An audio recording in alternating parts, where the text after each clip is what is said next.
সাপরি ভাইকে চেনেছেন না? উনিও চেষ্টা করছে বিগের ময়দান থেকে একটা পারমিশন দিয়ে বিগের ময়দানে ওই 1 লক্ষ সংবিধান পাঠের একটা আয়োজন করতে চলেছে। এটা দরকার আছে না? জোরে বলেন, জোরে বলেন। এখানে বোঝা যাবে ওরা যদি গীতা পাঠের জন্য পারমিশন পায়, তাহলে সংবিধান পাঠের জন্য পারমিশন পাওয়ার দরকার আছে না নাই? যদি না পায় তাহলে জানবে ভিতরে কিছু ডালমে কুচ। আমার কথা বুঝতে পারছেন? এইটা বলি করছি, অনেক রাগ হয়। কি জুলুম বল দেখিন বাপ। এটা বলি তুই হারাম খাবি, অসুবিধা নেই। আমি হারাম খোর বললেই কথা বলে না। আমার মাথায় ঢোকে না ভাই। আমাকে এটা আপনারা বুঝান তো, কোন মানুষকে বাঘ বললে, কি বললে, বাঘ বললে সে মানুষটা খুব খুশি হয়, আর কোন মানুষকে কুকুর বললে সে খেপে যায়। এটা মাথায় ঢুকতে চাই না ভাই, মাথা কাজ করছে। আমি তো দেখেছি অমুক জায়গা থেকে বাঘ এসছে। কি এসছে? যেটা বলো বাঘ এসছে, অমুক বাঘ এসছে। আর যখন কুকুর বলা হচ্ছে কথা বলে না। বাঘও হারাম, কুকুরও হারাম। বাঘের 4টে পা, কুকুরেরও 4টে পা। এটাও না যায়, ওটাও না যায়। বাঘ বললে তুই খুশি হচ্ছিস, কুকুর বললে খেপে যাচ্ছে কেন বলেন তো? এটা বলেই না। তোমরা যদি গীতা পাঠের জন্য বিগের ময়দান যদি তোমরা পারমিশন পাও, আমরাও দেখবো সংবিধান পাঠের জন্য বিগের ময়দান পারমিশন পাওয়া যায় কিনা। জোরে বলে। এর দ্বারা বোঝা যাবে আমাদের সরকার বাহাদুর মহাশয়ের কাছে, আমাদের সেনাবাহিনীর কাছে, ওদের কাছে বোঝা যাবে আমাদের ওদের কাছে গীতা পাঠের মূল্য বেশি না সংবিধান পাঠের মূল্য বেশি। আমার কথা বোঝা যাচ্ছে? ভাই কালকে ছিল, আমাকে বলেছে ভাইজান যাচ্ছেন, যান ভাই, দরকার আছে, একদম পূর্ণ সহযোগিতা দরকার আছে না? কথা বলে আচ্ছা করুক, সংবিধান করুক। তারপরে আবার অন্য ভাইকে বলো তুই যা, তুই গিয়ে আবার একবার পারমিশন নিয়ে দেখ। ওই ব্রিগেডে আমরা 10 লক্ষ কুরআন খতমের একটা আয়োজন করব, ঠিক না? বল, জোরে বলে। কারণ এই ভারত তোমার একা নয়। এই ভারতে তোমার যতটা পাওয়ার ক্ষমতা আছে, আমার ততটা পাওয়ার ক্ষমতা তুই ভাববে না তোমার। কারণ ভারত স্বাধীনের সময় গোটা ভারতবর্ষে 94,000-এর বেশি মানুষ শহীদ হয়েছিল। জোর গলায় চিল্লে বলবো 94,000-এর ভিতরে 64,000-এর বেশি মুসলমান ঘরে ছেড়েছিল। জোরে হবে না? এখনো এদের নামটা খোদাই করে দিল্লির ইন্ডিয়া গেলে সোনার অক্ষরে লেখা আছে। আমি নিজে চোখে দেখেছি, তোমরাও দেখে আজকে যাও যাও দেখে আজকে যাও। তোমার বেলা সব ঠিক আছে, আর আমার বেলায় জোরে বলে মার খাবো আমরা, বুঝজাম করে তোকে জিতাবো আমরা। কথা বোঝা যাচ্ছে? বুঝজাম করে তোকে জিতাবো আমরা, ফেস্টন মারবো আমরা, ফ্ল্যাগেট মারবো আমরা, প্যান্ডেল করবো আমরা। জ্যৈষ্ঠ মাসে চেয়ার ভরাবে কে? রোদে চেয়ার ভরাবে কে? মুসলমান চেয়ার ভরাবে। বোম মারবে মুসলমান, বোম ছুড়বে মুসলমান, মারবে মুসলমান, মরবে মুসলমান, আর বিরিয়ানি খাবে তোমরা। আমার কথা বুঝতে পারছেন আপনারা? এই সিস্টেম তো ভালো নয়। আমরা সব বুঝি বাবা, তোমরা ভাববে না আমরা বুঝি না। আমরা বুঝি।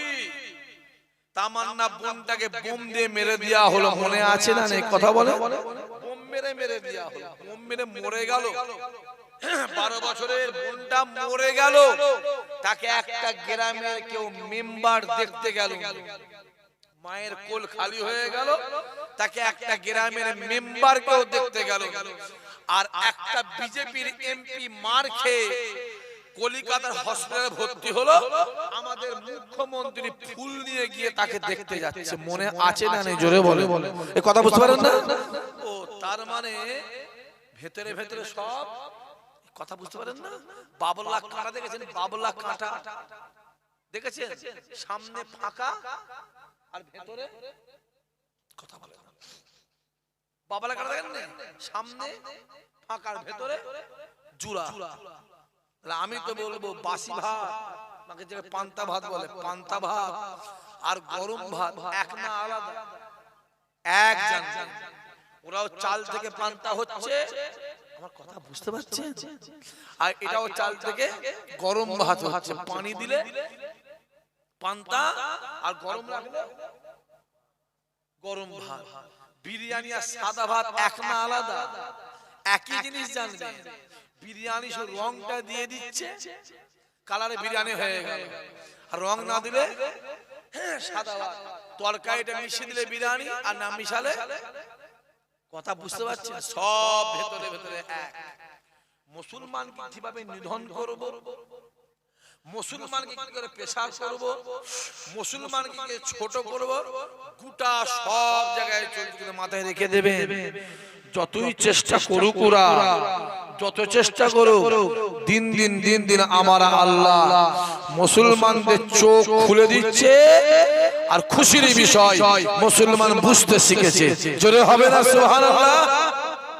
আগের মতো তো নেই, এখন মানুষ বুঝতে শিখেছে। সত্যি তো এটা এরাম হলো, এটা কেন এরাম হলো নি। আমি কথা ঠিক বলছি না ভুল বলছি কথা বলেন না কেন? চোখগুলো খুলে খুলে দেখেন না। হ্যাঁ, বিকেলের ময়দানে যে মুসলমান ভাইটা প্যাটিস বিক্রি, চিকেন প্যাটিস বিক্রি করলো, তাকে যারা মারলো সকাল 7টার সময় অ্যারেস্ট হলো আর 9:45-এ জোরে বলে ছাড় পেয়ে গেল।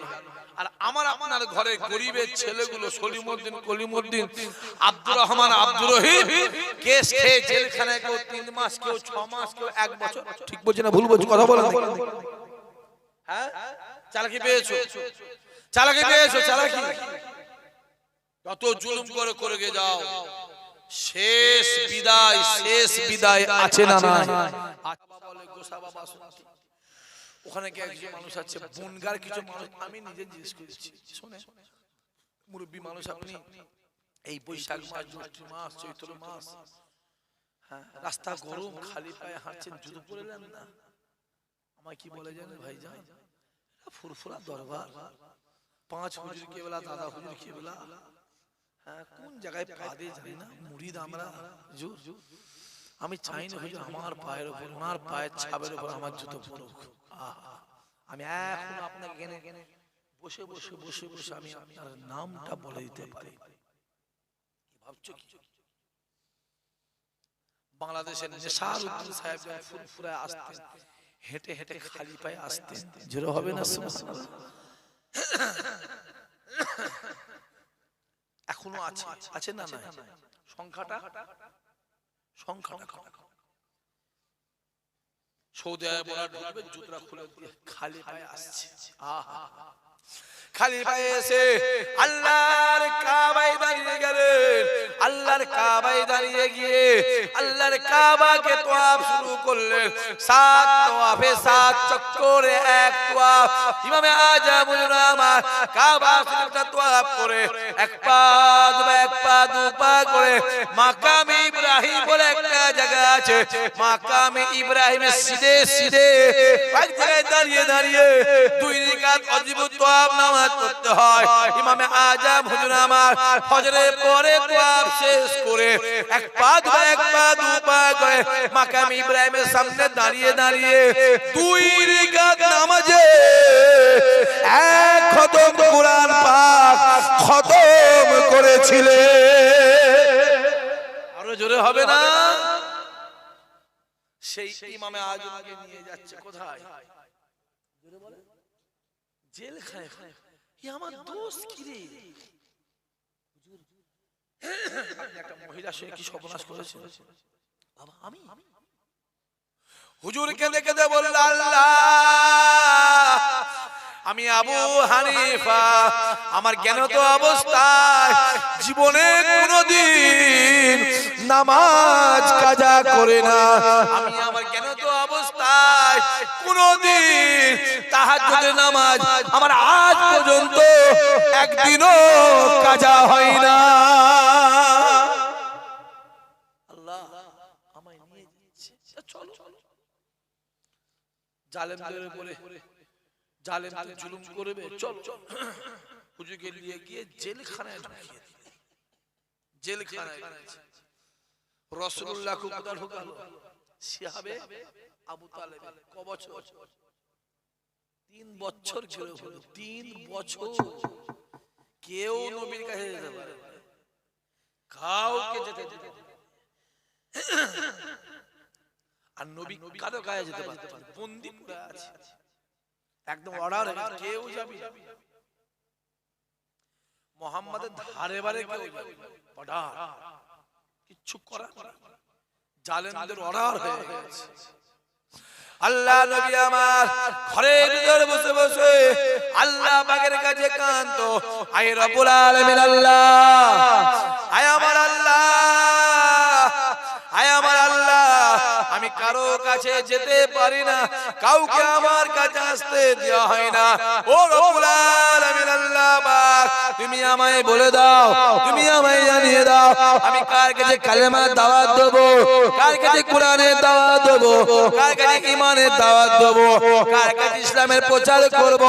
আল্লাহ নবী আমার জাজ্জা জাজ্জা জাজ্জা জাজ্জা করে কাঁদতেন। নবীর কান্না, নবীর কান্না আমার আল্লাহ সহ্য করতে পারে না, সহ্য করতে না পেরে আসমানে দরওয়াজা খুলে যায়, আওয়াজ আসতে লাগে, হ্যাঁ আমার হাবিব রে, আপনি কাঁদবেন না, কাঁদবেন না, আমি আল্লাহ জানিয়ে দিলাম, আমি আল্লাহ বলে দিলাম, আপনি ঘরের ভিতরে বসে বসে কালেমার দাওয়াত দেবে, কোরআনের দাওয়াত দেবে, ওয়াহদানিয়াতের দাওয়াত দেবে, ঈমানের দাওয়াত দেবে, ইসলামের দাওয়াত দেবে। আয় আমার হাবিব শুনে রেখে দেন, আমি আল্লাহ জানিয়ে দিলাম, আপনি ঘরের ভিতরে বলবে, আর আমি আল্লাহ গোটা পৃথিবীতে আপনার প্রচার করে দেব। বলবেন না সুবহানাল্লাহ? হকের প্রচারটার দায়িত্ব কার? কথা বলেন না কেন? ওটা আল্লাহর উপর, আপনাকে নিয়ে আমাকে নিয়ে ভাবার দরকার নেই। আপনার ভালো মন্দটা কে জানে?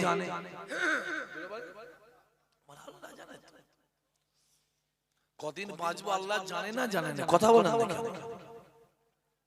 কদিন বাঁচবো, কি খাবো, কি হবে, সবই আল্লাহ জানে। তুমি ক টাকার মালিক হবে,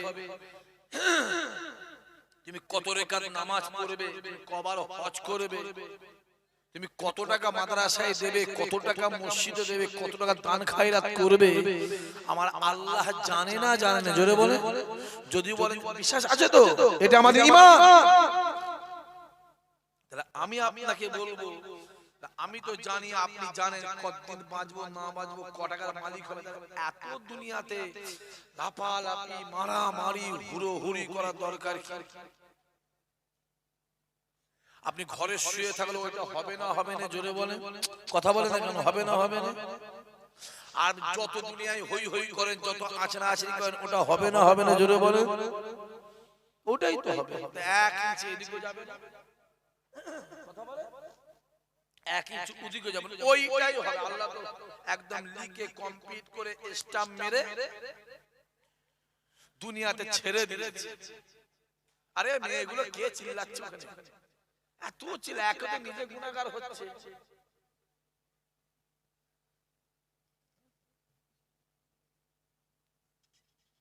দরুদ আল্লাহুম্মা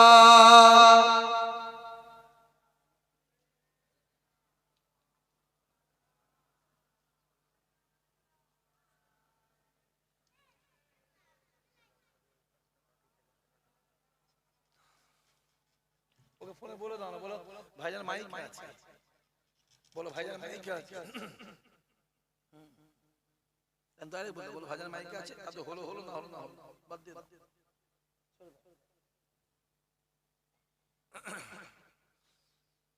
আমার দিনদার নেককার আল্লাহ ওয়ালা জওয়ান, খাস করে আমার বাপেরা, বিশেষ করে আমার চাচা, এটা দুনিয়া, এখানে সঞ্চয়ে মাথায় রাখতে হবে, ইজ্জত আমার আল্লাহ, কাকে যে কখন কে তুলবে, আল্লাহ তুলবে, বোঝা যাবে? জোরে বলে, বোঝা যাবে। মুর্শিদাবাদে কি একটা হচ্ছে, কথা বলেন না, বাবরি মসজিদ কে করছে না করছে, কে করলো আমার দেখা দরকার নেই। ঘরটা কার? জোরে বলেন, জোরে বলেন। ঘরটা কার? আল্লাহ। সহযোগিতার দরকার আছে না নাই? জোরে বলেন। সাপোর্টের দরকার আছে না নাই? আল্লাহ। কে করছে না করছে, কে কি আমার দেখার কোনো প্রয়োজন নেই, জানার কোনো দরকার। ঘর আল্লাহর, ইমানদার হিসাবে সহযোগিতার দরকার জোরে বলে আছে। আজকে সেই মানুষটা সেরে মসজিদটা করবার জন্য, কি করবার জন্য জোরে বলে, মসজিদটা করবার জন্য তাকে দল থেকে কথা বলে না, দল থেকে বাদ দেওয়া হলো, বহিষ্কার করা হলো। কিসের জন্য জোরে বলে? অন্য কোনো ব্যাপার না। সেরে মসজিদ করছে, মসজিদ করছে, সেরে মসজিদ করার জন্য তাকে দল থেকে বার করে দেওয়া হলো, তাকে দল থেকে সাসপেন্ড করে দেওয়া হলো। আমার একটা প্রশ্ন থাকতে পারে না, পারে না কথা বলে, সে মুসলমান লোক যদি মসজিদ করার জন্য তাকে যদি দল থেকে বাদ দেওয়া হয়, তাহলে পশ্চিমবাংলার মুখ্যমন্ত্রী মাননীয় মমতা ব্যানার্জি মহাশয়া, উনিও তো দীঘাতে মন্দির করেছেন, করেন? জোরে বলেন, জোরে বলেন। শিলিগুড়িতে মহাকাল মন্দির হচ্ছে না, হয় না? জোরে বলে। নিউ টাউনে দুর্গা মন্দির হচ্ছে না, হয় না? জোরে বলে। আমার একটা প্রশ্ন আছে, ও যদি মসজিদ করবার জন্য ওকে দল থেকে বাদ দেওয়া হয়, তাহলে আপনিও তো মন্দির করছেন, তাহলে আপনাকেও দল থেকে বাদ দেওয়ার দরকার আছে না নাই? জোরে বলো, আছে না নাই? যদি দল আপনাকে বাদ না দেয়, এই 26-এর ভোটে পশ্চিমবাংলার জনগণ আপনাকে বাদ দেবে, ঠিক না বল? জোরে বলে। এটা বললেই বলবি শাক ভাই বলছে, এই করছে, এই সব বন্ধ কর, করবি না মানা করছিস, সব ইউটিউব করবি না, করবি না মানা করছিস, এটা বললেই তো। তেল মাখাতে পারলে খুব ভালো, সরষে গা ভাসালে হুজুর খুব ভালো, হুজুর খুব ভালো, আর সরষে দাঁড়ালেই দেখুন হুজুর আমার পানি আটকাচ্ছে। এই কথা বোঝা যাচ্ছে না? রাসূলুল্লাহ বলতে পারতো তো, বাবা আমি নবী, আমার দলটাও ভালো, আর আমার চাচা আবু জেহেল দলটাও ভালো, মারামারি হতো, কথা বলে না হতো? নবী কি বলে, ওটা আবু জেহেলের দল, ওই দলে যাবি মরবি, জাহান্নামায় যাবি। আর এইটা হলো ইসলাম, শান্তির দল, ঈমানের রাস্তা, এখানে আজি মরবি, আল্লাহর জান্নাত পাবি। জোরে হবে না সুবহানাল্লাহ? শুরু হলো কি জোরে বলে, তখন প্রথমেই বলেছি না, হক বললেই ঝামেলা আছে, হক বললেই ঝামেলা আছে। আমি তো বললাম বাবাজি একটু বোঝো, মাথায় একটু বাড়ি দিছো, একটু বাড়িতে বাপেরা একটু বুঝবেন কি চলছে। দেখেন সে মসজিদ কাদের টাকায় হচ্ছে? জোরে বলেন, জোরে বলেন।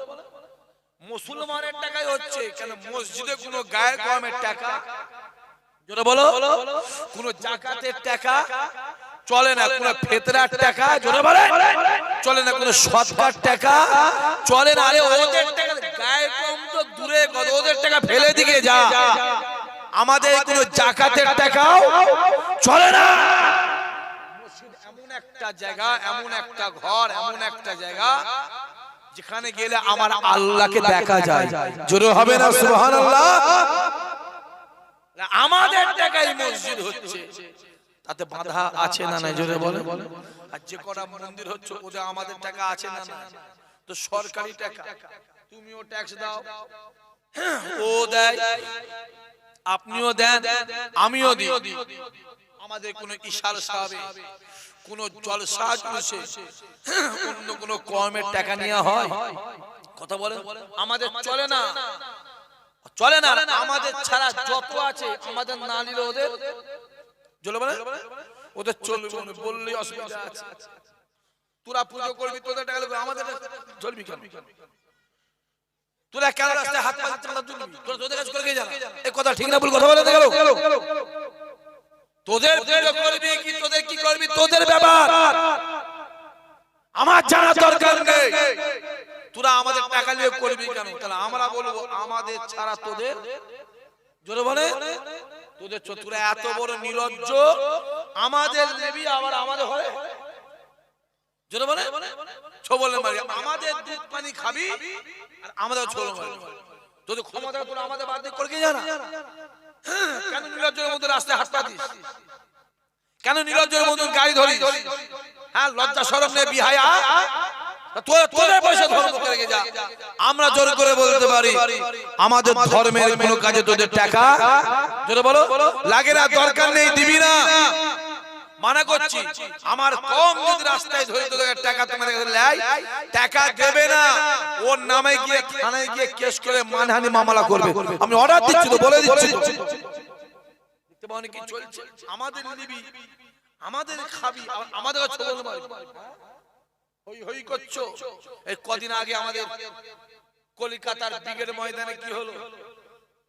কথা বলে 5 লক্ষ গীতা পাঠ, 5 লক্ষ গীতা পাঠ। ওইখানে একটা মুসলমান ছেলে চিকেন প্যাটি বিক্রি করতে গেছে, তাকে মেরে ধরে চামড়া খুলে মালজল সব ফেলে দিয়েছে। আমরাও গ্রাম রাস্তায় যাবো, আমাদের অনেক জলসায় তোমাদের ভাইরা দোকান করে না, করে না, কথা বলেন না কেন? অনেক দোকান করে, অনেক দোকান করে, অনেক করে, কিন্তু না, ও কালচারটা আমাদের ওটা তোদের থাকতে পারে, আমাদের ওসব নয়। আমাদের ইসলাম মানে শান্তি, ইসলাম যেখানে আছে শান্তি সেখানে আছে। জোরে হবে না সুবহানাল্লাহ?